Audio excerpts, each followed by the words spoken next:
Bunga dikenal sebagai simbol keindahan dari setiap tanaman. Hingga tak jarang pula, para filsuf atau pemikir kritis mampu menemukan berbagai macam makna yang tersembunyi tentang kehidupan tanaman yang dapat kita pelajari. Salah satunya bunga teratai. Tanaman dengan daun hijau yang melebar dan mengapung ini sering ditemukan di kolam, rawa, atau danau. Air yang dijadikan bunga teratai sebagai tempat hidup memang kotor. Namun hal itu ternyata tidak mempengaruhi untuk menunjukkan keunikan dan bunganya yang elok. Berikut ini saya akan menyebutkan dan menjelaskan 5 filosofi dari bunga teratai itu sendiri. Pertama, percaya bahwa berbeda dengan yang lain bukan penghalang untuk menjadi yang terbaik. Tidak seperti tanaman lain pada umumnya, teratai tumbuh di lingkungan yang berbeda seperti air keruh dan berbau kurang sedap. Tapi teratai berusaha menutupinya dengan daun yang lebar dan bunganya yang elok, sehingga yang melihatnya bisa lebih fokus pada keindahannya, bukan lingkungan sekitarnya. Begitu juga kita, lingkungan keluarga dan masyarakat sekitar yang berbeda, serta dipandang rendah oleh orang lain karena dianggap sulit menggapai kesuksesan, bukanlah penghalang untuk mencapai cita-cita. Bahkan, kita bisa mengharumkan lingkungan hidup kita dengan keberhasilan dan kebaikan yang telah kita perjuangkan. Kedua, sekalipun berada di lingkungan kotor, teratai tetap bersih dan menunjukkan keindahannya. Air dan lumpur sangat dibutuhkan teratai untuk bertahan hidup. Meskipun lingkungannya bisa dibilang kotor dan berbau tak sedap, tapi keadaan itu tak menghalangi dirinya untuk menunjukkan keindahan bunganya dan terjaga untuk tetap bersih. Hal ini menggambarkan bahwa manusia sejati memang tetap membutuhkan satu sama lain, meski pada orang yang kurang baik sekalipun. Tapi, bukan berarti kamu harus mengikuti atau meniru kejelekan orang sekitarnya lakukan.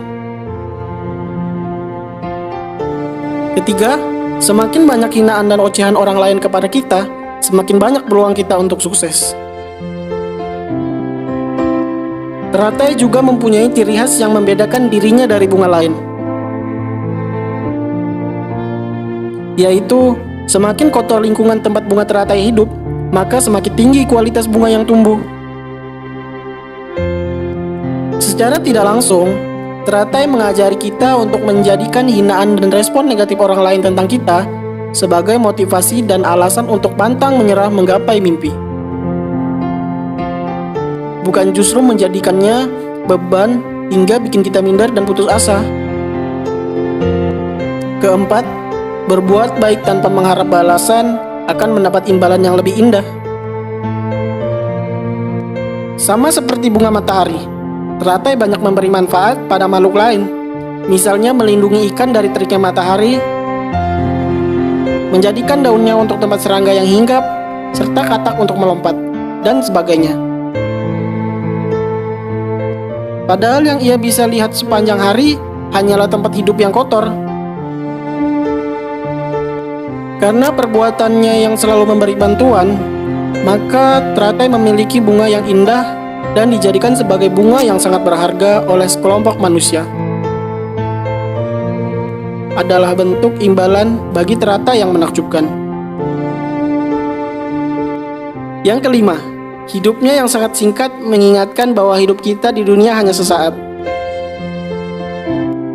Bunganya memang elok, sayangnya teratai mekar dalam waktu yang sangat singkat. Ada yang malamnya mekar, pagi harinya sudah layu loh. Namun ada juga yang mampu bertahan selama berhari-hari, baru kelopaknya mulai lepas satu persatu. Pada hakikatnya, manusia juga hidup di dunia dalam waktu yang singkat. Semakin kita memanfaatkan waktu hidup kita sebaik mungkin, maka waktu kita untuk hidup di dunia terasa semakin cepat dan singkat.